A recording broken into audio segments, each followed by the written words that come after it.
El 4 de septiembre de 1970 fue el día en que Salvador Allende Gossens, representando a la Unidad Popular, ganó las elecciones presidenciales de nuestro país. El viernes, recién pasado, se han cumplido ya 50 años. En Pauta Libre creemos que desde ese acontecimiento, que por primera vez se generó una estructura donde un partido de izquierda llegaba al poder con un proyecto absolutamente social. Este proceso fue el término de un movimiento ciudadano motivado por las fuerzas populares de llegar a gobernar Chile de manera pacífica, sin armas, y desde ahí tratar de transformar de alguna u otra manera la estructura productiva, social y política del país. En este proyecto de la Unidad Popular había una intención y un sueño que hasta el día de hoy tiene eco en nuestra sociedad y que en ese entonces fracasó por diversas razones: egoísmo, falta de generosidad, falta de gestión, problemas de superioridad moral o intelectual, razones políticas, clasismo, intervención extranjera también en el contexto de la Guerra Fría, tanto del eje soviético como de los Estados Unidos. Tampoco podemos decir que era un proyecto perfecto, sí sumamente pretencioso, pero fue un ideal antes que el golpe militar ya iba en decadencia. Podría haber llegado a un puerto a través de muchos mecanismos, pero la violencia y el enfrentamiento entre unos y otros no nos conduce absolutamente a nada. Es para muchos la gran lección de este periodo de la historia. Para quienes votaron por Salvador Allende se trataba de construir un Chile diferente. 50 años después suena más certera esa consigna. Tras una revolución ciudadana jamás vista, una pandemia mundial y hoy a puertas de un plebiscito constitucional, donde estamos todos involucrados directamente y que es 100% participativo. Son parte de las exigencias, de las peticiones de la ciudadanía hoy. Tenemos todo el derecho de exigir lo que creemos que nos corresponde, pero no a través de la violencia, no a través del enfrentamiento, porque sabemos que cuando los chilenos nos hemos enfrentado a los chilenos, la verdad es que el resultado es ninguno. Eso lo dice nuestra propia historia. Hoy en Pauta Libre. Vamos a estar con la polémica que ha causado esta semana el plan del gobierno Fondéate en Casa y que busca disminuir los contagios de COVID-19 para estas fiestas patrias. Desde el Ministerio de Salud hay cruces de declaraciones con las seremías en diferentes puntos del país. Conversamos con el expresidente Ricardo Lagos Escobar, cuenta parte de su verdad en un libro y nos entrega antecedentes en una exclusiva entrevista. Después de 15 años de firmar cambios en la Constitución, en el año 2005, conversa con nosotros acerca de su posición frente al plebiscito, la crisis social, el conflicto en la Araucanía y mucho más. Muchos lo catalogan como la carta segura del Partido Socialista a las presidenciales, pero el senador de la República, Carlos Montes, se desmarca y dice: yo no estoy en eso. Es economista, fue alcalde, hoy día senador, conversa con el panel de Pauta Libre de todos los temas. ¿Qué tal? ¿Cómo están ustedes? Bienvenidos a un tercer capítulo ya de Pauta Libre en la red. Presento a las reales protagonistas de este programa, nuestro panel. Mónica González. ¿Cómo le va, señor Neme? Bien, ¿cómo le va a usted? Buenos días. Muy buenos días. Buenas tardes. Buenos días, buenas tardes, como decían los carabineros, Mirna Schindler. ¿Qué tal? Gracias, aquí estamos. Y a la distancia, pero siempre cerca nuestro, Alejandra Matus desde la ciudad de Nueva York. Muy bien. Hola. Gracias.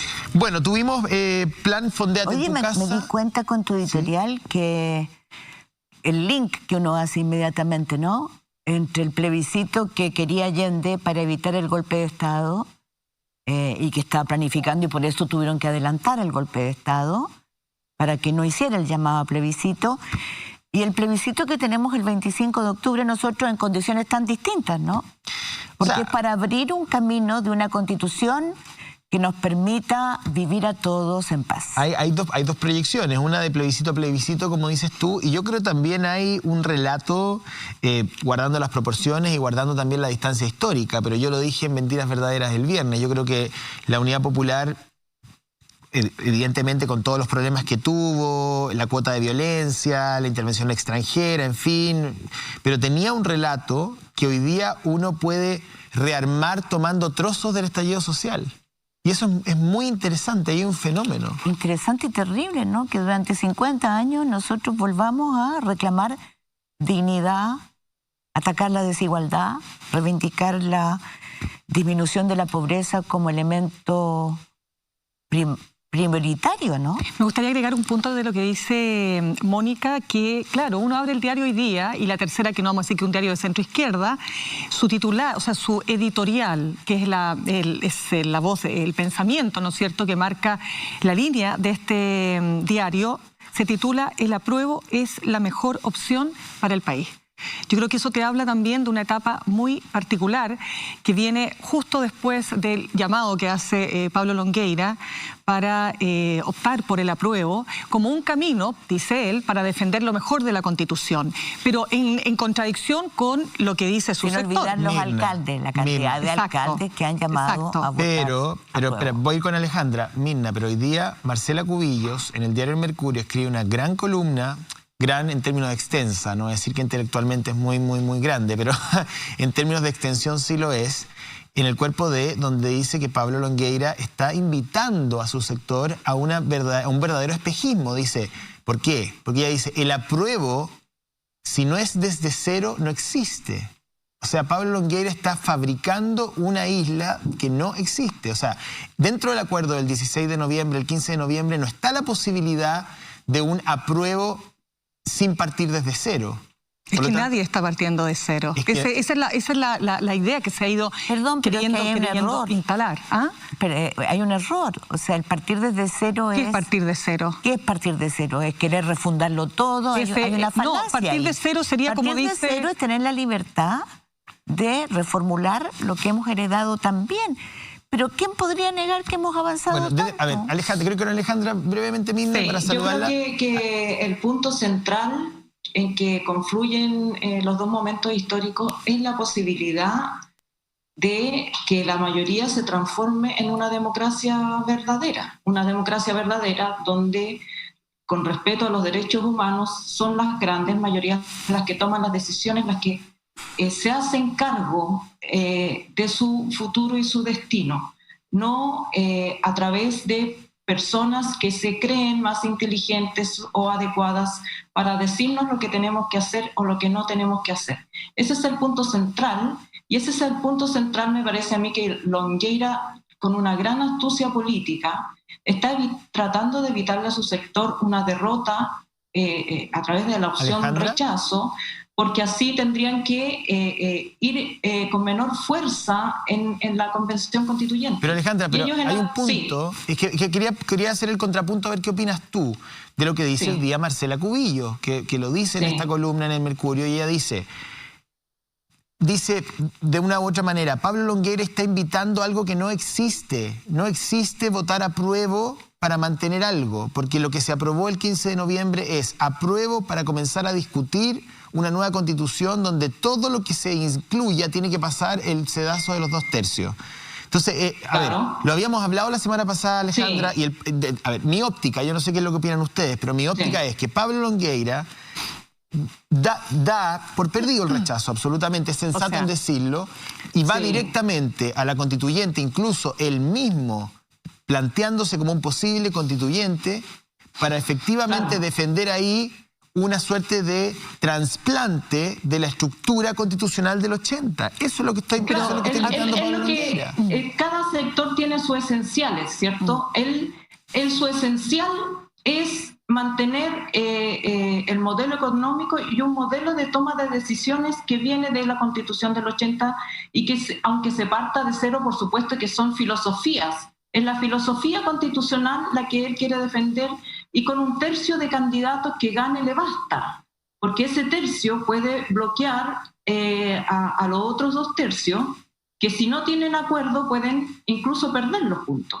Entonces, él está haciendo una estrategia que a mí me parece muy inteligente, porque se evita la derrota del rechazo. El sector que está hablando Marcela Cubillos, en el fondo está haciendo una defensa a rajatabla de una postura que, claro, que defender la actual Constitución para hacerle más reformas, pero más reformas que vayan por fuera de lo que ellos consideran esencial, es una estrategia perdida a los ojos de Longueira. Longueira quiere hacer lo mismo, pero con otra estrategia. Mónica. Lo que yo creo que hay en el fondo de lo que está haciendo Longueira, que también ha sido una estrategia muy importante siempre, ¿no? es un salvataje al presidente y a la coalición que lo respalda. Porque me imagino que lo que significaría el 26 de octubre, en qué situación queda institucionalmente el poder del presidente, reflejando, siendo el representante del rechazo que dicen las encuestas. Yo no creo nada, yo creo que lo único que hay que decir es que hay que votar. Hay que votar y hay que votar y hay que cuidarnos para ir a votar. Hay que tener mucho cuidado con estas cosas de que el apruebo gana por amplia mayoría. Yo creo que hay que votar. Pero lo que hace él es evitar por ahora que el presidente sea asimilado a la derrota, porque va a ser muy difícil que el presidente de la República sea el representante de una derrota que podría ser abrumadora. Yo todavía no logro entender por qué el presidente no dice lo que piensa. Bueno, pero tú lo dijiste, pero lo que yo estoy diciendo es que lo que hace Longueira después de que el presidente no quiso decir dónde estaba, porque iba a guardar neutralidad, es que evita eso. Ahora, lo que yo quiero decir es que la estrategia de reforma para que todo quede igual, la conocemos. O sea, yo creo que el camino que hemos aprendido es mucho. Ahí están, y yo lo nombraba el otro día, lo que nos costó aprobar una ley de divorcio. Lo que nos costó reconocer a los niños ilegítimos como niños que tienen todos los derechos y que no hay niños ilegítimos. La ley de filiación, que la Iglesia Católica se opuso con dientes y muelas y toda la derecha. Lo que nos costó, yo podría seguir, ¿no? Despenalizar a los homosexuales. O sea, las relaciones entre homosexuales eran penalizadas de una manera brutal. Hemos ido avanzando a trancos, a pedazos, para hacer un país más libre, más igualitario. Y yo creo que hay un sector que le da pánico perder estas amarras que había, ¿no? Estos cinturones de castidad. Claro, a ver, yo creo que tú dices algo muy importante, Mónica. Yo creo que más allá si la relación va a ser 70-30, 70-10, estoy hablando de apruebo versus rechazo, porque todo eso puede incluso hasta cambiar. Lo concreto es que el país, cuando tú haces un análisis en todas las encuestas serias, puedes concluir que el país quiere cambiar la Constitución porque siente no solo que es necesario legitimar este instrumento que nos une a todos, sino que también es un camino para la paz social. Lo dice, insisto, la editorial de La Tercera. Ahora, la editorial del diario La Tercera, no de un particular autor. Y lo digo esto porque lo que entiende Pablo Longueira es lo que no entiende Marcela Cubillo. Lo que entiende Pablo Longueira, que si se juega su sector por el rechazo, que va probablemente a perder, pero que no está en sintonía con las grandes mayorías, pierden su despliegue territorial. ¿Y qué significa el despliegue territorial? Significan gobernadores, significan los alcaldes, significa volver a hacer gobierno nuevamente. Y eso tiene un impacto. Entonces, Longueira sabe que este es un camino difícil porque él está enfrentando en octubre la preparación de un juicio oral donde se lo está acusando de cohecho. Él podría haberse quedado en su parcela de Villarrica y seguir en este autoaislamiento impuesto, ¿verdad? Pero entiende que este es un momento sumamente clave. Yo no sé si influido, Mirna? ¿Cuánto habrá influido? ¿Qué cosa? El 10% que tuvo que tener un requisito de votación constitucional, ¿no? Porque si no, no se aprobaba.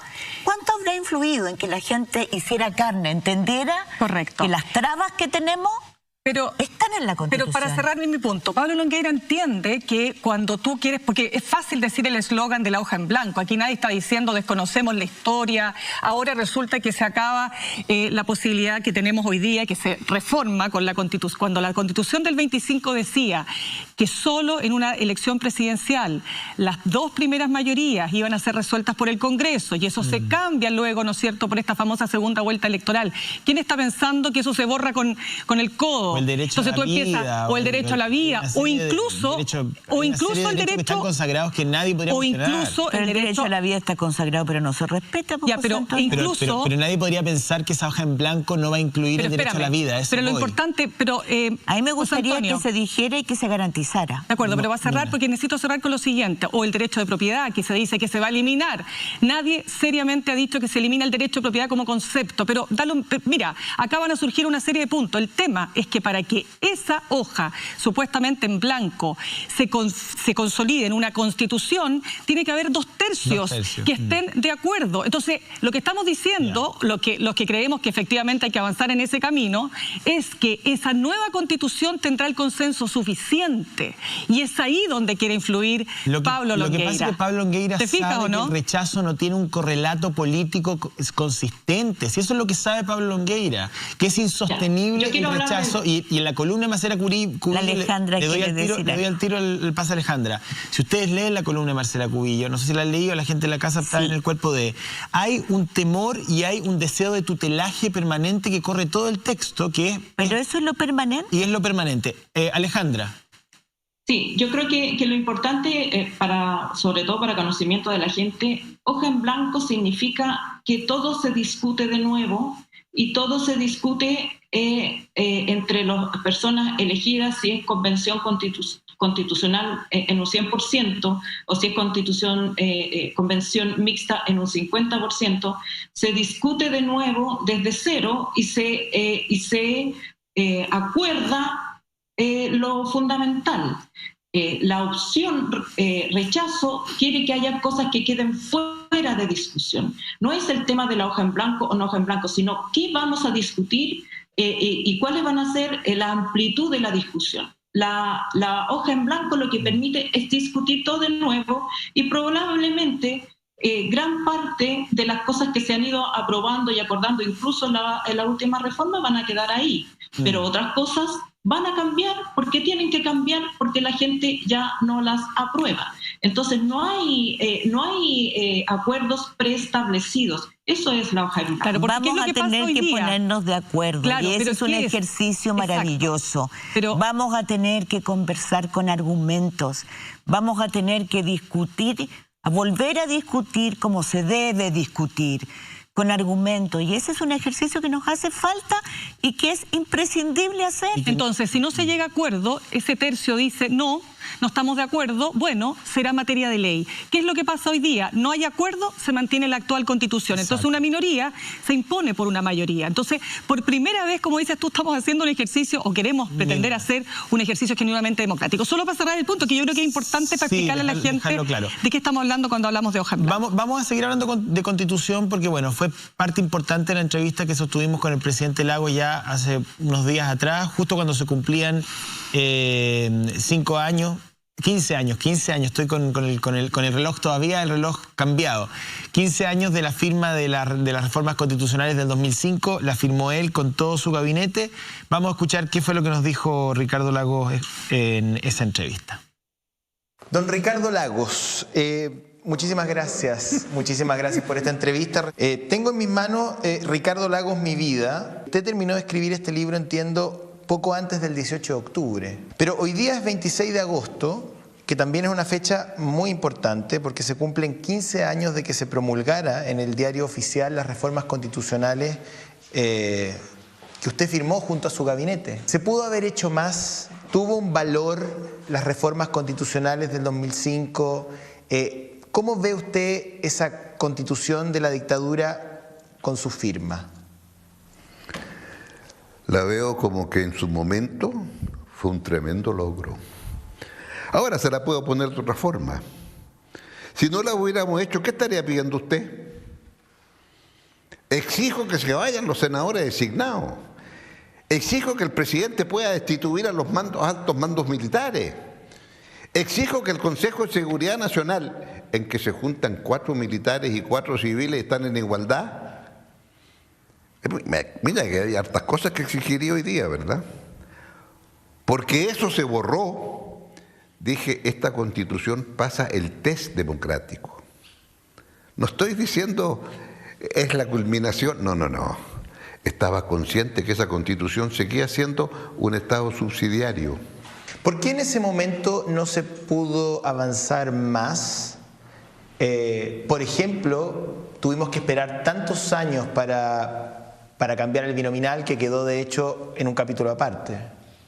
Bueno, ahí tiene la respuesta, porque cambiar las leyes constitucionales requieren un quórum en que, dado el sistema, nunca llegamos a ese quórum. Porque en mi caso, Yo tuve el veto de la derecha 6 años. O sea, comencemos por ahí. Muchos creen que la Concertación y después la nueva mayoría renunció a la idea de la constituyente, renunció a las modificaciones estructurales, hasta quizás el segundo periodo de Bachelet, donde quedaron planteadas sobre la mesa. ¿Usted siente que fue así? ¿Que se acomodaron a un sistema? Yo a esa gente que piensa eso le digo, lee el libro. Lee el libro, nada más que le digo, lee el libro.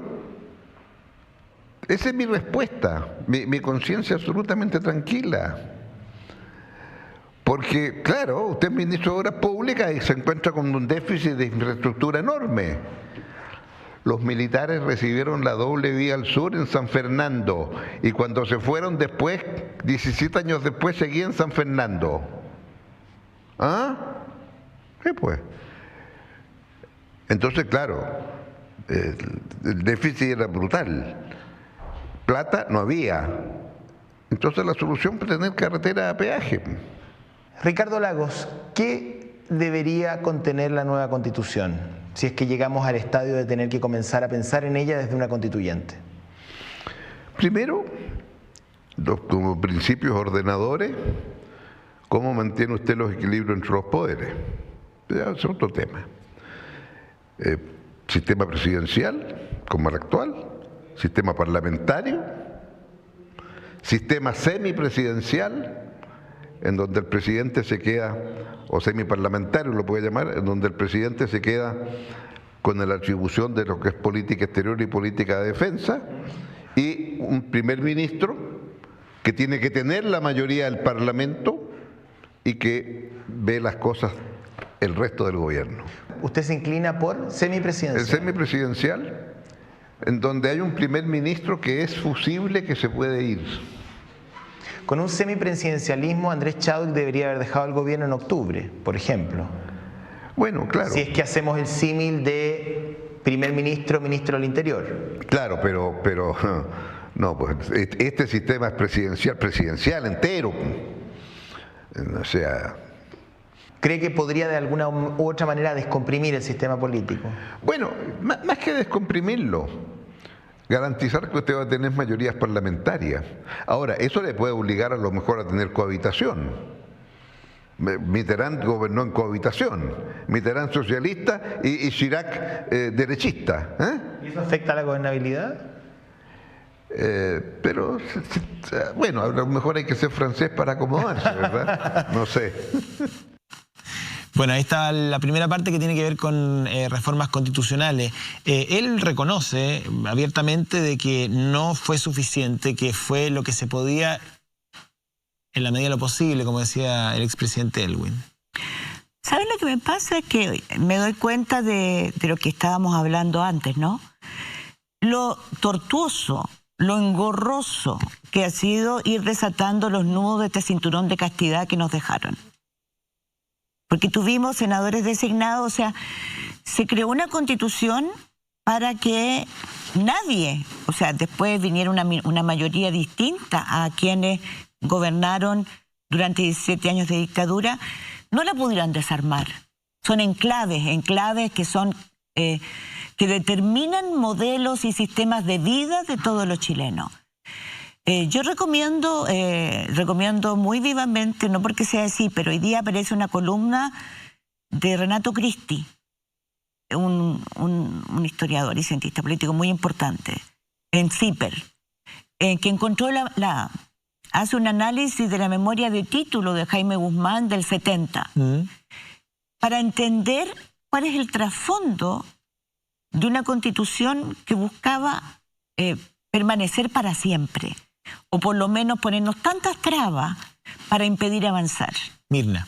Sí, lo que pasa es que estaba buscando justamente las palabras de Jaime Guzmán cuando dice que cuando él es el gran gestor y redactor, por cierto, de la Constitución, y dice que la Constitución tiene que estar hecha de tal manera que si llegan a gobernar los adversarios se vean constreñidos a seguir una no se vean constreñidos a seguir una acción no tan distinta a la que uno mismo anhelaría. En otras palabras, tiene que quedar, como dices tú, con estos amarres, de tal suerte que lo que nosotros estamos consagrando en la Constitución se plasme. Pero dicho eso, y entendiendo que ha costado mucho, efectivamente, no olvidemos que el año 2005 la derecha suelta a los senadores designados porque ya no tiene, digamos, ninguna utilidad, si tú quieres, desde el punto de vista político, porque ya estaban saliendo senadores designados desde la misma centroizquierda. Entonces, no tenía a quien recurrir por edad. Exacto. Entonces, el punto acá es que yo creo que en este avanzar en la medida de lo posible que marcó los años de la concertación, y sin discutir que estábamos en un momento naturalmente difícil, particularmente en los primeros años, en fin, con un comandante en jefe que había sido el dictador, sabemos que el país tenía dificultades en ese sentido, pero yo creo que el presidente Lagos, desde mi punto de vista, hace un énfasis en que estamos prácticamente ya al final del proceso de transformación de la Constitución, más allá de lo que él matiza hoy día. Yo creo que la lectura que se hace en el mundo político es: estamos listos, ya quedan algunas cositas, bueno, sistema binominal, por cierto, pero le costó mucho a la centroizquierda entender que había que transformar esto, no desde el punto de vista de la reforma, sino que avanzar hacia un cambio genuino. Tengo que ir con Alejandra. Sí, yo quiero decir que reconociendo todos los cambios que se hicieron durante, especialmente los gobiernos de Patricio Aylwin y Ricardo Lagos, a Eduardo Frei fue una pausa en ese tipo de transformaciones. Pero reconociendo eso, todos los gobiernos de la concertación mantuvieron ministros de Hacienda a los que les parecía muy bien el modelo económico. Y si se puede hablar de un primer ministro real en Chile, ese primer ministro siempre fueron los ministros de Hacienda. Los presidentes no se movían más allá de donde el ministro de Hacienda determinaba.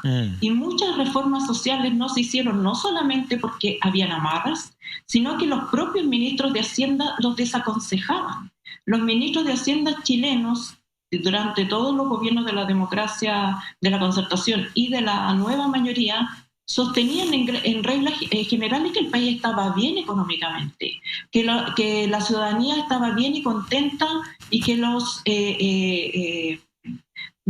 políticas subsidiarias eran suficientes. Entonces me parece que ahí es donde falta la autocrítica, porque Ricardo Lagos podrá incluso verbalmente dicho muchas cosas importantes y que podrían coincidir con el espíritu actual, pero los gobiernos en general se comportaron de otra manera. Y eso yo creo que es lo que está a la base de la crítica social. Sí. Yo creo que Ricardo Lagos será reconocido en su momento por lo que hizo, pero debe tratar de ser un actor del presente. Él ya no es un actor del presente. De hecho, él no quiso entrar en contingencia. Yo intenté, previo a la entrevista, orientarlo en los temas que íbamos a hablar, y no quiso hablar de presidenciables, ni de CAE, ni de Piñera, ni de Lavín, ni meterse tampoco en la carta de la centroizquierda.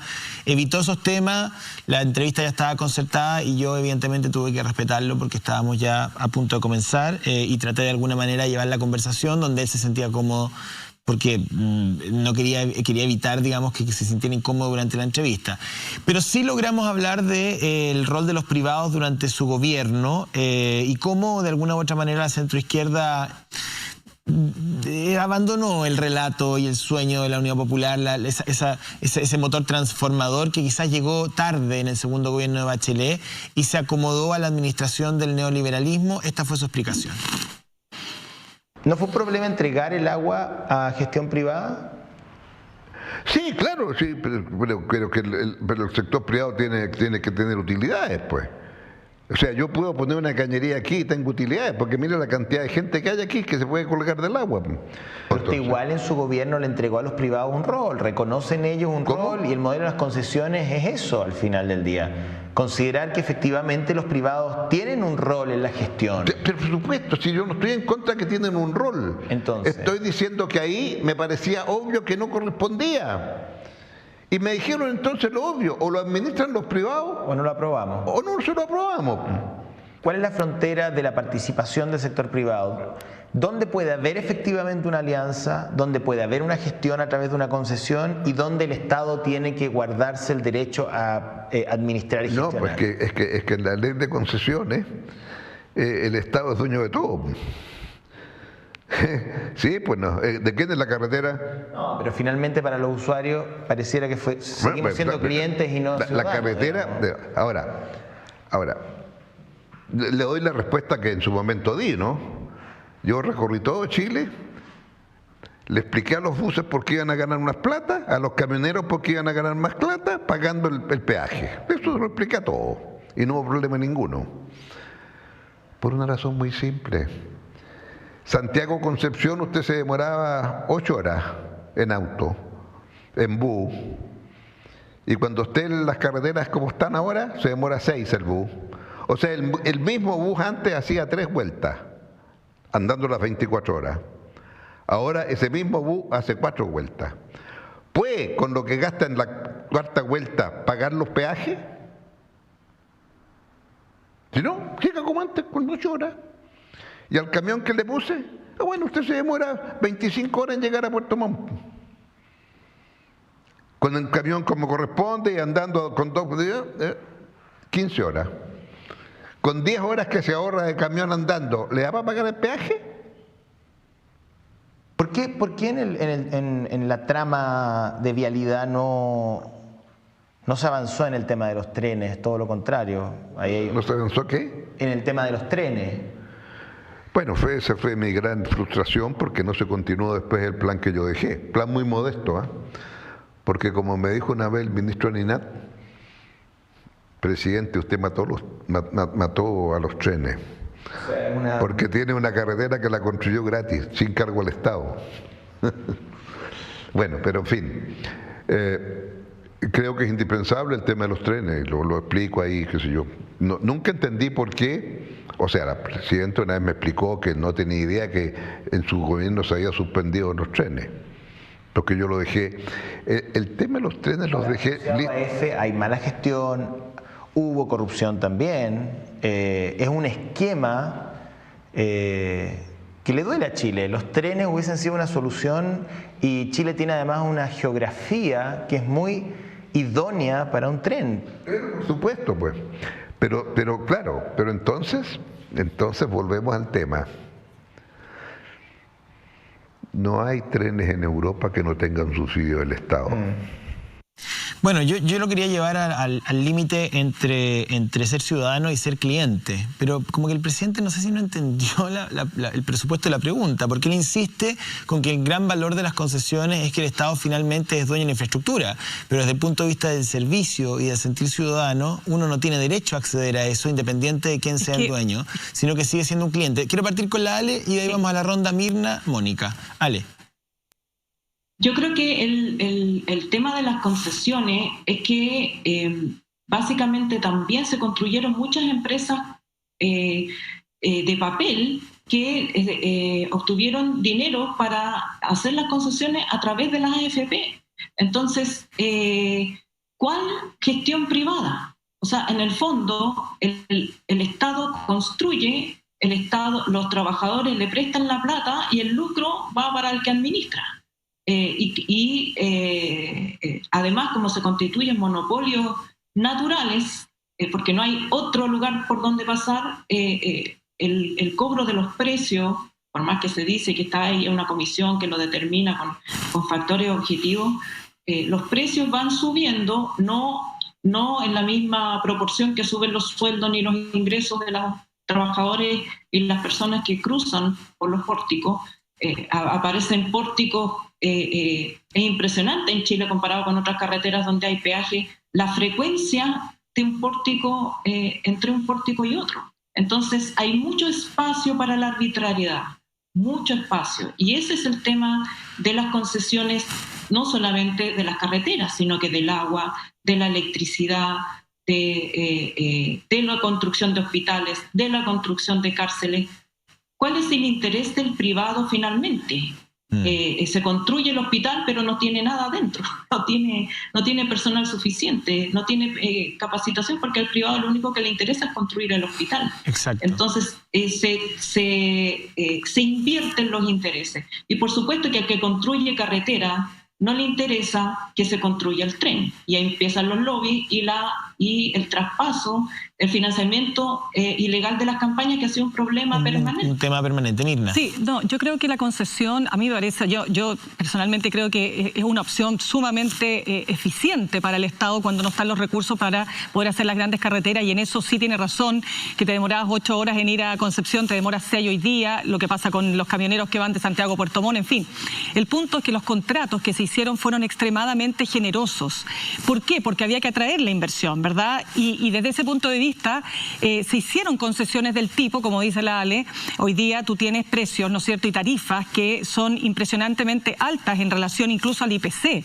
¿Y qué es lo que ha pasado con estos contratos? Se han eternizado. Entonces, en lugar de cerrarlos cuando tenían que ser cerrados, se han ido extendiendo vía nuevas obras. Y no se ha llamado a licitación y no se ha podido hacer este negocio más competitivo. Entonces, yo lo que creo que pasó aquí es que hubo una mirada de corto plazo para un problema que era de largo plazo, con las consecuencias para los usuarios que tienen estas tarifas que están absolutamente sobredimensionadas. Mónica. Sí, hay algo, una frase final de Lagos que a mí me llama la atención. No hay trenes sin subsidio estatal. Bueno, no hay trenes sin subsidio estatal y no hay Transantiago sin subsidio estatal. Y ese fue el pecado de origen del Transantiago. O sea, querer tener un sistema de transporte público que no es público porque no tenía ni un peso del Estado en su origen, en su concepción. Pero ahí hay un problema, que es que lo hablamos, la corrupción. O sea, aquí se impuso una concepción, y él mismo lo dice, Ricardo Lagos, cuando planteó su proyecto, no me dejaron. ¿Quién no lo dejó? No lo dejó la derecha, pero tampoco lo dejó gente de su propio sector, que ya estaba, ¿no?, permeado por sectores privados. No hay tren en Chile, y esto voy a decirlo con todas sus letras. Y es un problema de seguridad nacional, como ha quedado establecido recientemente con el paro de los camioneros. Tendría que haber en un país que es una franja larga de norte a sur, un tren y una carretera. No hay tren por el lobby que han hecho los camioneros. Y las empresas, las grandes empresas, no los camioneros, las grandes empresas de transporte, sumados a otros que no les interesa que haya trenes. Y un tren tiene que ser un servicio público. Pero yo quiero decir, él habla del agua. Perdón, y la Alejandra dijo, el gobierno de Frei fue una pausa. No fue una pausa. En el gobierno de Frei se privatizó el agua. Sí, estábamos en ese momento. No, sí, yo la entiendo. Pero lo que quiero decir es que en ese gobierno se terminó de privatizar el agua, porque se habla de privatizar el agua en la dictadura. No, en el gobierno de Frei se terminó de privatizar. Ahí está, entonces lo que yo quiero explicarte plantear... el contexto de cuando él dice, hablamos de lo del agua es porque estábamos hablando del rol de los privados en los gobiernos de la concentración en general. Sí, pero yo lo que quiero decir es que los contratos que tenemos son generosos porque no ha habido la convicción de que tiene que haber fiscalización. Nos estamos olvidando que acaba de revelar el MOP que por falta de fiscalización se estaban cobrando sobrepeajes y no sé en qué habrá quedado, pero supongo que tendrán que devolverle el dinero a todos los usuarios que tuvieron que pagar peajes extraordinariamente altos. ¿Por qué? Porque no se fiscaliza. Ese es el mal de Chile. Los contratos no es que sean generosos per se. La ley está hecha así, se hace así, para que en esos nichos donde está la ambigüedad se anide la corrupción. Mira, hablamos de corrupción con él, hablamos del caso Mobgate, de su mirada con la perspectiva del tiempo, él tiene un análisis. Los queremos invitar también a participar a través de Opinión Libre, porque no somos nosotros solamente quienes estamos formando parte de este panel, sino que también lo están haciendo ustedes a través de las redes sociales. Señor director, si me puede decir cómo la gente puede opinar a través de Opinión Libre en Twitter. Bueno, a través de Twitter, @PautaLibre, vamos a escoger parte, me imagino, de esas opiniones y las vamos a poner al aire dentro de un ratito o en una wincha. Vamos a la pausa y estamos de vuelta con las declaraciones del presidente Lagos respecto al caso Mobgate.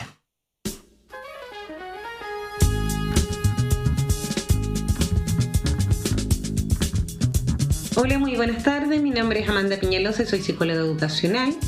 Hoy en tiempos de pandemia, la educación en Chile ha realizado los máximos esfuerzos para poder llevar a cabo los ajustes curriculares y de la evaluación.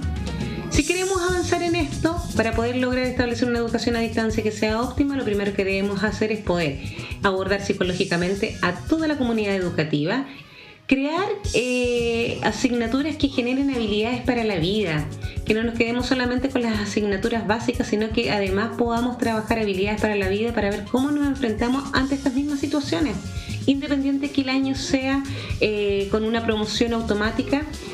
Para algunos alumnos va a ser muy favorable, pero para otros no, y en eso tenemos que estar muy atentos y poder apoyar a esos alumnos que lo requieren. Aún nos queda mucho por hacer. Muy buenas tardes. Bien, agradecemos su sintonía a esta hora y que seamos trending topic número 1. Puede opinar lo que quiera, esto también es opinión libre para ustedes, preguntas, inquietudes, descargos, lo que sea. Siempre con respeto, es interesante leer críticas que sean constructivas y que aporten a nuestro panel. Vamos a analizar la última parte de la entrevista que tiene que ver con corrupción, algo que en especial al presidente Lagos le duele mucho por lo ocurrido en el Ministerio de Obras Públicas durante su gobierno. Mire. ¿Por qué el sistema chileno fue permeado por la corrupción, cree usted? Y estoy pensando desde el MOPGATE hasta platas políticas, SQM, Penta, ley de pesca, y podría seguir. ¿Por qué? ¿Por qué un sistema que aparecía como una escenografía de probidad, como un sistema probo, luego termina cayendo el telón y nos damos cuenta que efectivamente la corrupción estaba instalada? O sea, yo creo que eso tiene que ver con la forma en que el aparato del Estado administraba las cuentas, ¿verdad? El MOPGATE, claro, usted no sé si llegó a esa parte o lo leyó o no, léalo con cuidado. Eso fue una gran operación política. Aclaremos las cosas. Usted apunta ahí contra la vocera de la Corte Suprema hoy día, la ministra Chevesic. Son parte de las cosas. Ella tiene una opinión distinta, evidentemente. Bueno, no, lo único que yo digo, yo explico ahí mi opinión de lo que había, porque era una operación política. Hay una tesis desde su óptica en el libro, en uno de los capítulos, yo ya pasé por ahí, lo leí con bastante cuidado. Pero el tema del MOPGATE es una construcción inteligente, pero también explico cuál fue el origen, que me negaron que hubieran funciones críticas. Sí. Bueno, es que ahí viene de la derecha, ¿verdad? Porque yo explico. Mire, señor, este ministerio está hecho para administrar este presupuesto, pero cuando yo tengo un sistema de concesiones, equivale ponerle un segundo piso entero al ministerio. No tengo personal para eso, tengo que contratarlo. Y la forma de contratarlo, entonces, son distintas modalidades. Bueno, eso es. Pero la jueza Chevesic deja en claro que esa fue una manera de saltarse la ley, eso es corrupción. No. Los trabajos se hacían. No, perdóneme. Los trabajos se hacían. Se pagaban por fuera. ¿Cómo? Se pagaban por fuera. Pero no, se hacían. No. Lea bien. A ver. Esto consistía, era una práctica habitual, el que el Ministerio de Obras Públicas tiene presupuestos separados para cada una de sus direcciones. Entonces, como una forma de mejorar el sueldo, cuando estaba trabajando para la Dirección de Arquitectura, entonces le pedían que hiciera los planos de tal y cual cosa por parte de Vialidad. Y eso parecía interesante. Entonces le pagaban lo que corresponde porque como profesional usted puede tener trabajo fuera de las horas de oficina. Y eso, cuando yo asumí la cartera de Obras Públicas, el Contralor me fue a ver y me dijo, mire, eso no se ve bien. Queremos entonces eliminarlo. Me creó un problema, le dije. Hay funciones que no se van a poder pagar. Claro, lógico. Claro, se acorta el presupuesto. Claro.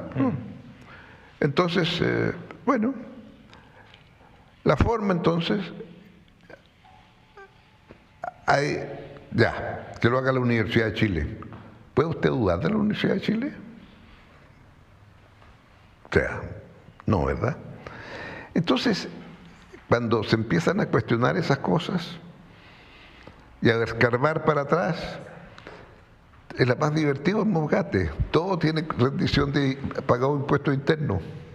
Todas esas boletas honorarias que hacían los funcionarios pagaban el impuesto a fin de año. O sea, si usted lo que le quiero decir... Y en el libro queda claro, el punto es que el Poder Judicial tiene otra mirada del caso. Está bien. Lo único que yo digo, usted concibe que estos funcionarios, ingenieros, como lo digo ahí, por un pasaje iban a hacer una operación trucha. No. Volviendo al 18 de octubre, ¿por qué fue la ciudadanía la que finalmente brama por un cambio de modelo y no hay una capitalización del sector político? Finalmente el triunfo, si algunos lo quieren llamar así, o la reivindicación del 18 de octubre es 100% ciudadana. Porque lo que eso genera es una crisis entre la ciudadanía y los poderes públicos. Fíjese, no dije el gobierno, dije los poderes públicos. La ciudadanía, que se vayan todos. La ciudadanía, todos son élite. El ministro de la Suprema, el Tribunal Constitucional, el fiscal de no sé dónde, el diputado no sé cuánto, el senador pone, ¿para qué le digo el presidente y los ministros? En consecuencia, la crisis es una crisis institucional muy profunda. Cuando yo digo que las instituciones funcionen, claro, pero mire usted, ¿no? Ahí las instituciones son cuestionadas. No me hizo la pregunta, pero yo diría que es un error, porque lo planteé en un momento cuando se produjo esto. Yo dije, esta es una crisis entre la ciudadanía y el Estado de Chile. El Estado con todas sus instituciones, con toda su parafernalia. Recuperar esa confianza cuesta mucho. ¿Y quién se responsabiliza por esa descomposición institucional? Todos los que tuvimos responsabilidad y nos fuimos capaces de avanzar más. Usted asume la suya, me imagino. Bueno, claro, por supuesto. Figúrese usted, yo fui un actor durante 16 años, para ponerlo en la parte del libro. O sea, del plebiscito al fin de mi gobierno. En esos 16 años, claro, era más fácil, había más orden. La ciudadanía todavía... después, yo percibí que algo estaba ahí, por otras razones, pero bueno, eso fue. ¿Cuál es su reflexión respecto de ese día? Ese día, ¿qué significa en la historia de Chile? La crisis de un modelo que explota, de una forma de entender cómo estructurar el aparato del Estado, la creencia que los privados lo hacen mejor que el sector público, lo cual es una creencia que me parece muy legítima. La Araucanía es un buen tema también, y hoy día, por sobre todo, hay una tensión permanente ahora con los gremios de camiones. ¿Cuál es su mirada respecto de las posibles soluciones? Lo que pasa es que hay muchas cosas que se pueden hacer, ¿verdad? Como ministro de Educación establecí que donde quiera que había más de un 50% de niños que hablaban mapudungun, había que enseñar mapudungun para que no se perdiera ese lenguaje. Ahora, es fácil hacer el decreto. Después tienen que empezar a decir, ¿de dónde encuentro profesores que enseñan mapudungun? Entonces, claro, lo lógico es hacer un sistema de becas especiales, que todo aquel que sabe mapudungun por su familia tiene acceso directo a los institutos pedagógicos con beca. La pregunta es ¿por qué no se ha avanzado en esa dirección? Porque hay sectores muy conservadores que creen que pueden aplicar a tabla rasa. No se hacen cargo de don Cornelio Saavedra. No se hacen cargo de lo que fue la pacificación de la Araucanía, que no es una, digamos, una época para estar orgulloso. ¿Hoy día el camino es la socialdemocracia o es un concepto un poquito manipulado? Usted es representante, digamos, de la socialdemocracia y de su fuerza en algún periodo de la historia, no solamente con líderes nacionales, sino que también con internacionales que tienen una marcada, digamos, línea de gestión en esa dirección. Y hoy día candidatos como Lavín o el alcalde dicen ser socialdemócrata, otros también. ¿Qué es hoy día la socialdemocracia? Yo creo que es lo que ha sido siempre. No tiene ningún misterio. Primero son partidos democráticos. pero que creen que, por eso se llama socialdemocracia, que hay un conjunto de temas sociales que deben ser resueltos con un mínimo, que hemos vuelto a hablar tantas veces en esta conversación ya, y que ese mínimo debe ir creciendo a medida que el país va creciendo. Y por eso entonces el subtítulo es Gobernar para la democracia. Porque usted creció, ahora tengo otras demandas. Entonces tengo que gobernar para esa nueva democracia que surgió a partir de lo que hice antes. En esa lógica, ¿uno puede ser socialdemócrata independiente del domicilio político donde está o donde haya estado a lo largo de su historia? Pues si usted cree, ¿cómo quiere definir el domicilio político? Si usted quiere ponerse aquí una franja que diga tal cosa, bueno, será eso, que es lo que usted quiere ponerse. Pero el concepto de democracia social surge cuando no basta el respeto al ser humano y los derechos políticos. No basta el respeto al ser humano y que se pueda expandir económicamente. No basta, no, tiene que haber también un conjunto de temas sociales. Y los temas sociales que incluyen lo cultural, por supuesto que sí, pues. Entonces son muchos los elementos que están. Pero tiene que haber una relación entre a medida que esa economía se va expandiendo y cuánto de eso usted distribuye. Y muy importante, y cuánto de eso usted también invierte. Ricardo Lagos, Mi vida, Gobernar para la democracia, Memorias, segunda parte. Hay una primera parte, se puede leer por separado, ¿eh? Es muy dinámico, hay muchas anécdotas interesantes, hay harta reflexión, hay fotografías también, así que bueno, yo me lo llevo para mi biblioteca personal. Gracias, don Ricardo Lagos, por recibirnos en su casa. Muy bien, bienvenido.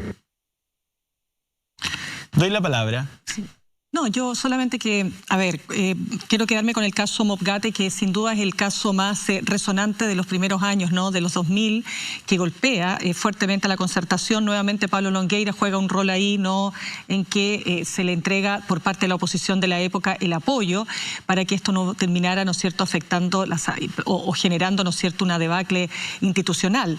Pero yo me quedo con el fallo de la Corte Suprema. En el libro, el expresidente Lagos es muy duro contra la jueza Gloria Ana Chevesic. La culpa. La acusa no, dice que tiene varios, dice la jueza con un celo no siempre imparcial. Y yo creo que acá los hechos son los que valen. Acá tenemos una Corte Suprema que definió que acá hubo fraude al fisco y dos de sus ministros, que nadie podrá decir que no son grandes ministros, lo fueron, Milton Juica, ya está fuera, Hugo Dolmech, que finalmente fallan y ratifican, quiero decir, la condena por fraude al fisco. Entonces yo creo que ya todo lo demás, que si los trabajos se hicieron o no se hicieron, es como cuando uno escucha a parlamentarios que defienden las boletas falsas para financiar la política porque era la forma en que se hacía. Si era lo mismo, si se hacía o no, a los ojos de hoy, eso es corrupción. Mónica. Bueno, yo creo que no hay mucha duda de lo que lo fue, ¿no? Ahora yo tengo simplemente un pequeño matiz en eso, con respecto a atribuirle a la Corte Suprema que siempre históricamente ha hecho lo correcto. No es verdad, porque la Corte Suprema tiene numerosos conflictos de interés, ha tenido en su historia. Y yo creo que últimamente en los nombramientos de los jueces ha quedado claro, de los ministros, ¿no?, que estamos en un sistema que es necesario reforzar para que sea de verdad idóneo. Ahora, yo creo que no hay duda de que en Mopgate hubo corrupción. Ahora, y tan es así que cuando el 28 de agosto del 2014 se inicia el juicio, se inicia la acusación, la investigación por el Penta, por el financiamiento ilegal de la política, es un resabio de ese acuerdo que firma, en mi parecer, Ricardo Lagos. No lo firman, pero establecen un acuerdo con Pablo Longueira que finalmente, como dice Mirna, sí, salva la estabilidad institucional, pero no cierra el capítulo corrupción. No. Y yo creo que en eso hay una tremenda autocrítica que no se hace la clase política transversal. Porque la gran pandemia que nosotros tenemos es la corrupción. Y ese 26 de agosto en que se inicia y luego sigue con Soquimich y con muchas más, y que termina en esta brutalidad, obscenidad, que es este pacto transversal de impunidad, está sin lugar a duda, en el fundamento del estallido del 18 de octubre. No lo digo yo y fíjense bien, comillas, los abusos empresariales, graficados principalmente en colusiones, fueron una de las causas del estallido social. Esto es lo que afirma no un dirigente político de ultraizquierda, sino que lo afirma el fiscal nacional económico Ricardo Riesco Eizaguirre. O sea, nosotros estamos claros que hubo corrupción. Efectivamente, no basta que los trabajos se hayan hecho o no se ha hecho. Hubo sobresueldo, hubo cosas muy irregulares, hubo platas que no se supieron dónde fueron a pasar. También. Nadie pudo achacarle a Ricardo Lagos que se enriqueciera ilícitamente con el MOP, GATE. Pero que hubo corrupción, sí lo hubo. Por eso hubo tantos procesados, ¿no? Quiero ir con la Ale. Sí, yo creo que es importante que pensemos también cuál es el concepto de corrupción cuando hablamos del Estado. El concepto de corrupción es no solamente el enriquecimiento ilícito, sino que desviar el objetivo de los aparatos públicos hacia intereses personales. Eso es corrupción, y corrupción hay de distinto tipo. Uno es recibir plata, otro es en los nombramientos, nombrar a personas afines a ti o parientes o lo que sea, porque eso te conviene, no porque le conviene al país. En fin, preferir una empresa sobre otra. Hay gente que no recibe ni un peso, pero se enriquece en contactos, asegura el futuro de sus hijos. De alguna manera usa el cargo para sus intereses personales. Y eso ha ocurrido históricamente en Chile. Hay que recordar lo que pasaba en los gobiernos radicales, que dio paso luego al famoso eslogan de la escoba, ¿no? Entonces, el tema es que ¿qué hacemos como sociedad para evitar la corrupción? Y una manera de evitar la corrupción es transparencia, reglas claras, es decir, falta de arbitrariedad y distribuir el poder. Porque cuando hay mucho poder en muy pocas manos, la tentación de la corrupción es muy alta, porque ese poder no solamente puede decidir qué hacer con los recursos, también decide cómo evitar que se fiscalice. En el caso de la concertación, y Ricardo Lagos apunta a un tema con que se defendió ese tema, que es los ingenieros tenían que ganar 100, el Estado estaba dispuesto a pagarle 70, había que buscar cómo pagarle 30 y se ideó este modelo y lo justifican de esa manera. Pero haber dado ese paso significó abrir el Estado a otros pasos, a otras maneras fuera de la transparencia, fuera del debate público. ¿Por qué Ricardo Lagos no salió y dijo públicamente tenemos este problema? Claro, mi presupuesto es acotado, no podemos... Perdona, Alejandra, pero ese modelo que tú estás describiendo es el modelo que usan para la corrupción en el ejército, en carabineros, porque los sobresueldos es exactamente el modelo de MOP-GATE. Exactamente. Exacto, es lo mismo. Por eso digo, es el problema del Estado, porque tú aplicas eso y llega a las alcaldías, a cualquier, al sostenedor público de un colegio, donde sea que hay plata del Estado, tú puedes decir, bueno, que con la plata que me dan no me alcanza, tengo que buscar otra manera. Claro. Y esa otra manera siempre va a haber alguien dispuesto a darte la platita a cambio de un favor. Exacto. Entonces, no se puede seguir defendiendo ese modelo, no se puede seguir defendiendo. Fue un error, fue delito, y bien juzgado y bien castigado está. El problema en que sí yo coincido con Ricardo Lagos, que por supuesto que fue usado como una maniobra política, que incluso se habló de que Ricardo Lagos iba a salir como presidente. No iba a terminar el periodo. Sabiendo quienes habían promovido esa acusación, que esas prácticas que venían de todos los gobiernos anteriores, incluso de la dictadura que... O sea, podríamos hablar de las privatizaciones de empresas públicas durante la dictadura y encontraríamos cosas mucho más ordenadas. Perdón, otro cinturón de castidad. No se te olvide que el Congreso se inició en Chile con un cinturón de castidad. No se va a estudiar, ni se va a analizar, ni se va a tocar las privatizaciones. Claro, las privatizaciones. Y ese fue un acuerdo aceptado y los negocios de la familia Pinochet. Los Pinochet. O sea, recordemos que el Consejo de Defensa del Estado tuvo que retirarse del caso Pinochet, que es por petición del presidente de la República, Eduardo Frei Ruiz-Tagle, que dijo que era un asunto de Estado. Entonces, si eso no facilita la corrupción, me pregunto qué, digamos. Yo creo que... Exactamente. Tenemos esperando a nuestro entrevistado, chiquilla. Por favor, no, está bien. Preguntamos a él. Yo sé que tenemos José muchas ganas Antonio, de opinar, Adelante. pero no podemos hacer esperar más porque ha tenido la Obvio. gentileza de hablar con nosotros. Y además quiere ver senador el partido. Carlos Montes, a lo mejor quiere ver el clásico también, ¿eh? Así que De está apuradito.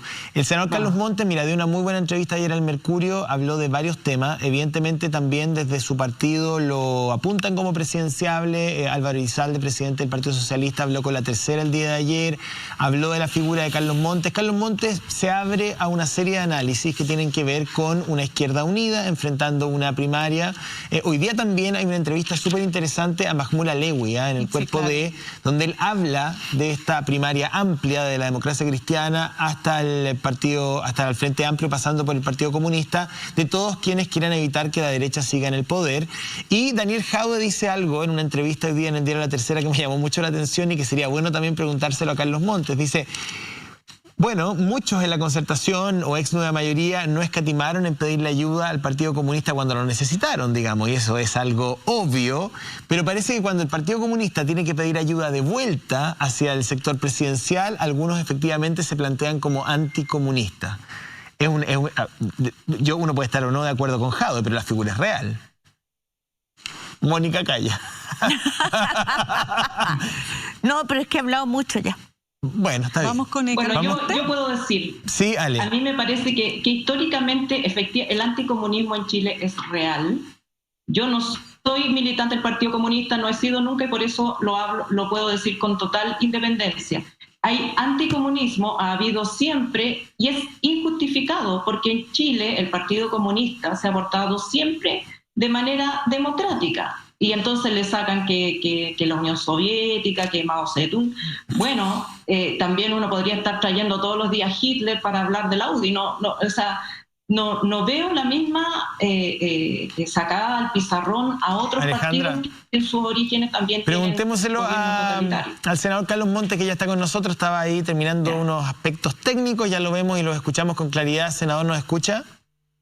Lo escucho muy bien. Buenas tardes, senador Carlos Montes. Buenas tardes, senador. Los Buenas saluda tardes ya, sí. José Antonio Neme y mis compañeras Mónica González, Mina Schindler, Alejandra Matus. Vamos a ir a la ronda de entrevistas. Solamente la primera pregunta mía, cortita, que tiene que ver con esta declaración que hace Daniel Jadwe, La Tercera, de que hay mucho anticomunismo en la izquierda chilena, digamos. Y él dice, bueno, no se les movió un músculo en pedirle ayuda al Partido Comunista cuando la necesitaron, pero ahora parece que votar por un comunista fuera para algunos en la izquierda un verdadero pecado original. ¿Qué cree usted? Mire, yo quiero decir de lo personal, y como partido se respeta al Partido Socialista, al Partido Comunista sin lugar a dudas, se lo respeta como un partido que tiene una larga historia, ha contribuido, ha hecho distintos aportes. Respecto a su inserción en el sistema político, el Partido Socialista trató de contribuir a que eligiera parlamentarios, que era importante que estuvieran en el Parlamento, y por eso se hicieron distintas iniciativas electorales al final para que eso ocurriera. Y yo no creo que hay anticomunismo en algunas personas o sectores, pero no es algo generalizado. Bien, vamos a partir la ronda de preguntas. Muchachas, les pido que ustedes acoten, tienen un tiempo determinado todas las preguntas para que cada una tenga su tiempo. Mónica, Mirna, Alejandra. Mónica. Senador, usted es economista, se conoce bien de economía, ha tenido una actividad rutilante en la Comisión de Hacienda y quedaron flecos sueltos con la letra chica del acuerdo con los camioneros. Se lo pregunto porque usted ha participado en las negociaciones de la reforma tributaria.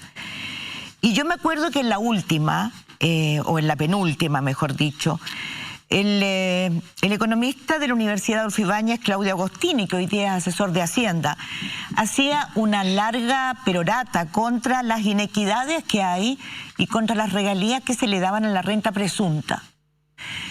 ¿Por qué no hemos podido conocer nunca todos quienes se benefician de esta renta presunta, que Claudio Agostini dice que resulta muy fácil disfrazarse a los grandes empresarios que se dividen y finalmente termina siendo un beneficio que es absolutamente necesario de eliminar.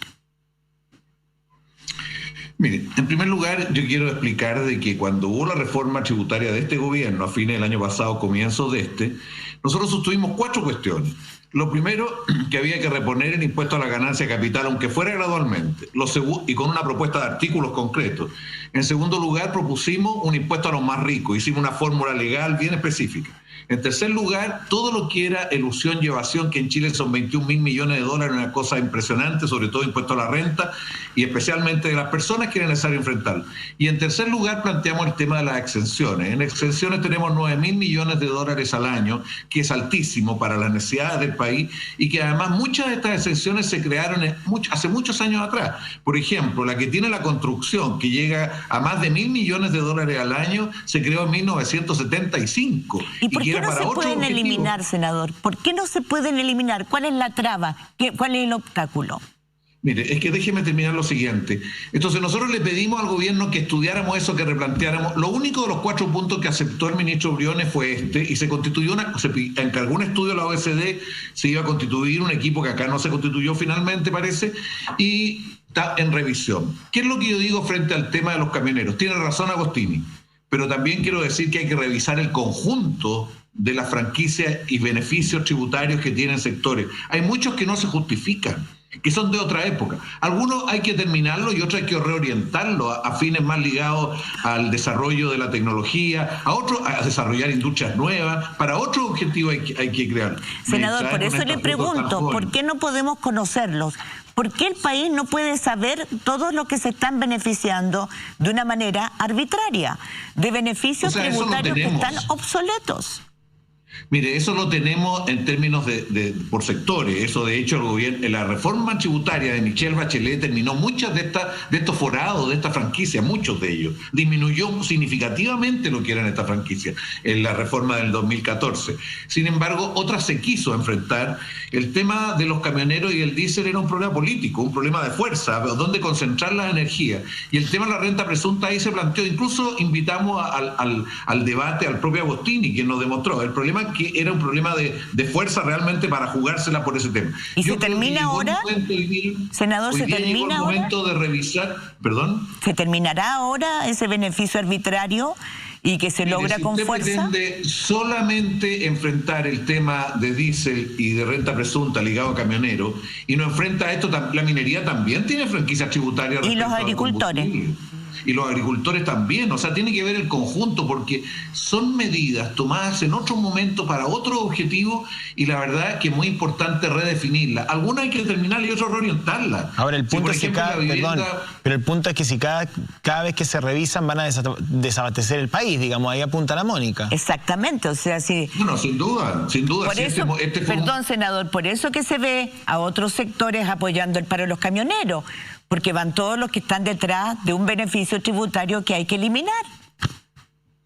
Sí, mire, yo no estoy tan convencido que este paro tenga como eje el tema de estos beneficios tributarios. Yo creo que aquí este no fue un movimiento gremial inicialmente, al menos. No. Fue un movimiento más político que gremial.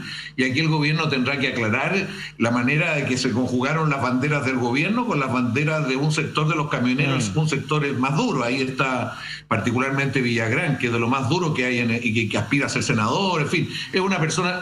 Y después de esto, estos mismos perdieron el control porque lo tomaron los choferes, que tenían otra actitud, de otras banderas, y finalmente llegamos a una solución bastante rara e incomprensible. ¿Cuál sería? Aquí el ministro del Interior va a tener que explicarle al país, hoy día intenta iniciar una explicación, explicarle al país cuál fue su acción durante este movimiento. Tuvimos desabastecimiento de combustible en el sur, tuvimos problemas en el puerto con barcos llenos de mercadería que no bajaban. En Santiago se acumulaban los productos y no circulaban. Senador, sí. Fue algo realmente serio, sí, que el gobierno tiene que dar respuesta que hasta esto no es llegar y dar vuelta a la hoja. Quedémonos con el tema de Víctor Pérez y la acusación constitucional. No cerremos el tema camioneros todavía hasta que la Mónica lo quiera. Vamos a una pausa y volvemos, y luego sigue Mirna y Alejandra Matus. Tenemos compromiso comercial a esta hora. Muy bien. Vamos a retomar el conversatorio que tenemos con el senador Carlos Montes, pero antes ponga atención al siguiente contexto, cortito.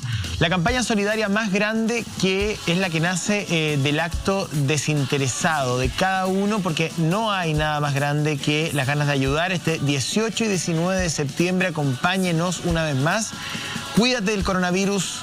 Contagiarte de solidaridad es la idea, ¿no? En esta campaña de Vamos Chilenos, que está articulada por Mario Kreuzberger, pero donde vamos a participar gran parte de quienes trabajamos en los medios de comunicación y que está enfocada especialmente en la tercera edad. Se van a canalizar recursos a través de los municipios. Es una campaña muy bonita, 18 y 19 de septiembre. Estamos con el senador del Partido Socialista, Carlos Montes. Esta tarde nos acompaña con Pauta Libre. Mónica había preguntado respecto de la letra chica del acuerdo entre el gobierno y los camioneros. Pinda, entiendo que va a seguir con el mismo tema. No, claro, es que, a ver, senador, ¿qué tal? ¿Cómo está?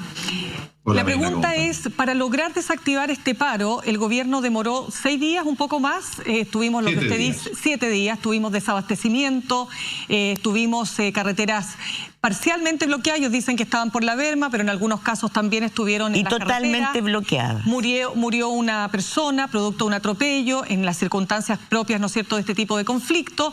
Y el gobierno tenía las querellas listas para aplicar, ¿no es cierto?, lo que es la ley y en definitiva encauzar a los convocantes por ley de seguridad interior del Estado, y eso no se hizo.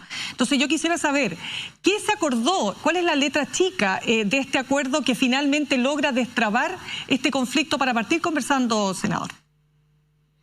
Mire, la verdad que lo que sale en el texto es una cosa que tiene que ver con que van a seguir empujando las leyes al Congreso, que tiene que ver con una mesa que se constituye para ir viendo cómo se aplican las distintas medidas que han planteado, en fin. Pero yo creo que es algo que no ha terminado de explicarse. Primero, en su origen, no está claro cómo se generó esto y por qué. Es un movimiento político más que gremial, yo insisto en eso.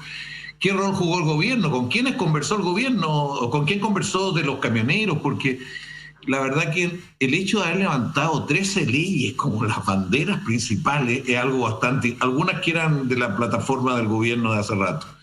Es algo difícil de entender. Aquí el tema tributario hasta el momento no se ha presentado como parte de un acuerdo. Podría ser parte de ese acuerdo. El ministro tiene que entregar en el curso de este mes, el compromiso, un informe sobre lo que va a ocurrir con el conjunto de las franquicias tributarias. Perdón, senador, eso es un estudio que encargó al Fondo Monetario Internacional y a la OCDE, tengo entendido, ¿no? Fundamentalmente a la OCDE, y no lo conocemos, no conocemos su alcance, parece que es gente seria la que lo hizo. Nosotros tratamos de que hubiera una contraparte de ese estudio a nivel nacional. Yorrata había hecho este estudio el año 2016 y le insistimos al ministro que era importante que hubiera alguien de Chile que lo estudiara y por qué no se actualizaban los datos que tenía Jorrat del estudio hace tiempo, porque el 80% de estas franquicias tributarias van a los sectores de más altos ingresos en Chile. Sí. Entonces nosotros queríamos verlo cada uno de ellos. La mayor parte de las franquicias son del mercado capital en todo caso. Sí, pero para cerrar entonces, ¿qué es lo que se aprobó? Porque lo que se está diciendo que un camión quemado, ¿no es cierto?, va a tener el chofer o el dueño del camión, hablemoslo así, la posibilidad que se le devuelva el diferencial entre lo que cubre la compañía de seguro, ¿verdad?, y lo que tendría que cubrir el dueño del camión. Eso por un lado. Hay todo un tema con el tema del lucro cesante y todo esto, ojo que hay que decirlo, es financiado con la plata de todos los chilenos y chilenas. Entonces quiero saber cuál es el acuerdo donde ustedes también tienen que jugar un ¿cómo rol? lo vamos a saber? Porque no se sabe. Queremos saber la letra chica, senador, de este acuerdo. Todas esas materias, hasta donde yo entiendo, tienen que ser por ley y por lo tanto tendrán que presentar un proyecto al Parlamento y ahí nos van a presentar un poco... O sea, ¿cuál es la situación hoy día con los 400 personas que tuvieron daños visuales a partir de los movimientos de octubre? O sea, ¿cuál es la respuesta del gobierno? Las casas que se han quemado, distintas situaciones. Entonces, que ahora aparezca este beneficio directo solo a los camioneros, estamos esperando qué proyecto de ley se nos van a ¿Ustedes no lo aprobarían, senador? Si solo fuera hacia los camioneros, a ver, para explicarnos, si esto fuera aplicable, como dice usted, a los que perdieron un ojo, a las personas que fueron víctimas de una bala loca, o las casas quemadas, por ejemplo, en Lanalhue. Estoy poniendo algunos ejemplos. ¿Ustedes aprobarían una propuesta así, si es que se extiende o no? A ver, para entenderlo. O sea, si hay una medida general reparatoria de un conjunto de situaciones que han ocurrido, eso habría que evaluarlo. ¿Qué es lo que significa? ¿Cómo se pretende financiar? ¿Quiénes serían los beneficiarios? Pero la verdad que lo discriminatorio aquí, que se plantea como solución a un conflicto solo para un sector, sin decir nada en qué va a consistir y cómo se va a procesar. Esto tiene que llegar al Parlamento, Mónica, por lo tanto, ahí se debe conocer a través de eso. Hay un fondo que se crea en el presupuesto nacional, hay un fondo para compensar daños en la zona de la Araucanía, pero un fondo muy pequeño que en ningún caso que creo que sea parte de esta solución. Sí, me gustaría ir con Alejandra Matus. Sí, senador, yo lo quiero cambiar de tema. Han estado discutiendo distintos sectores sobre eventuales candidaturas presidenciales y pareciera que con esta discusión se pone en segundo plano el plebiscito de octubre. El gobierno ha señalado, todavía hay una puerta abierta para que el plebiscito se suspenda si es que hubiera un acuerdo político que lo solicitara, sobre todo por el aumento de contagios que, dadas las condiciones actuales, y muchos expertos lo señalan, es esperable que aumenten. Mi pregunta es, ¿usted está preocupado de ese tema? ¿Cuál va a ser su planteamiento o el de su partido respecto a la necesidad de que se haga el plebiscito a toda costa, o están dispuestos a suspenderlo? Quisiera saber su pensamiento sobre eso. Mire, Alejandra, nosotros tenemos claro, el plebiscito se hace. El plebiscito es un mandato constitucional, o sea, fue un acuerdo constitucional, no solo legal, constitucional, y tiene una fecha determinada y ciertas características, y eso se tiene que hacer. Se están discutiendo leyes más bien para la participación, para los cupos de pueblo indígena, pueblo originario, otras cosas se están discutiendo. No se ha hablado en el Congreso de trasladar. Si hubiera una situación muy extrema y especial, habría que evaluarla en su mérito, pero hoy día eso no hay elementos que lo indiquen. Y como usted bien dice, nosotros creemos que el problema hoy día es lo que está viviendo la gente, que básicamente que la pandemia sigue afectando a muchas familias y está creciendo mucho en algunos lados, pero dentro de situaciones que se puede llevar adelante un plebiscito. Y por otro lado, creemos que la protección social nosotros todavía no sabemos cuántas familias están cubiertas. El presidente dijo 14 millones de personas. Hemos pedido una y otra vez los antecedentes. ¿Cuántas cubrió cada uno de los programas? No lo sabemos. Las pymes vemos que la cobertura y el apoyo público es limitado. Y el plebiscito, estos son los desafíos que hoy día tenemos. En esto tenemos que trabajar políticamente, trabajar el plebiscito, y se están haciendo muchas cosas en estas tres dimensiones. Senador, le pregunto sobre dos medidas concretas. ¿Se ha pensado alguna medida para garantizar el derecho a sufragio a las personas contagiadas que el gobierno ha dicho que no pueden votar? Esa es una medida. Y la otra medida es declarar el plebiscito actividad esencial para que haya o no haya cuarentena, las personas puedan votar. Porque también puede ser que por secretaría se dice, bueno, las personas contagiadas no votan, las comunas en cuarentena tampoco pueden ir a votar las personas, porque no es una actividad esencial de las consideradas hoy día. Se puede ir al supermercado, pero hasta ahora no hay permiso establecido para ir a votar, ni tampoco parece que se estén tomando las medidas suficientes para garantizar la seguridad en los lugares de votación. Mire, respecto al tema de la cuarentena y el derecho a voto, eso está resuelto. O sea, todos tienen que votar, tienen la posibilidad de ir a votar, no va a haber restricciones de ese tipo. Respecto a las personas contagiadas, hasta el momento no se ha encontrado una solución. Son alrededor de 15.000 personas las que se estiman. Hay otras personas que por distintas razones en la sociedad... Pero una persona que se le niegue su derecho a voto es una persona que pierde su derecho. Efectivamente, no eso pasa normalmente con personas que están presas y no condenadas. En fin, hay un conjunto de realidades. Y en eso estamos buscando soluciones. Hay un par de proyectos de ley buscando facilitar que eso ocurra. Sin embargo, lo que es cuarentena... el sistema de correos tiene una fórmula que usa para los votantes en el extranjero que se podría usar. Bueno, sobre eso hay distintas observaciones en nuestro sistema de correo y las limitaciones que eso tiene para aplicarlo en este caso, porque también hay riesgo en esto, hay riesgo de fraude y distintas cosas.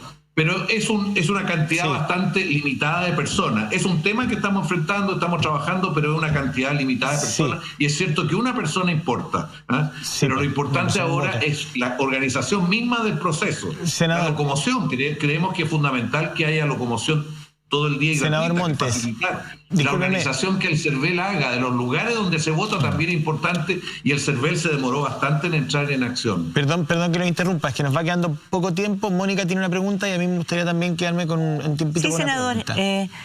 El último informe epidemiológico habla de...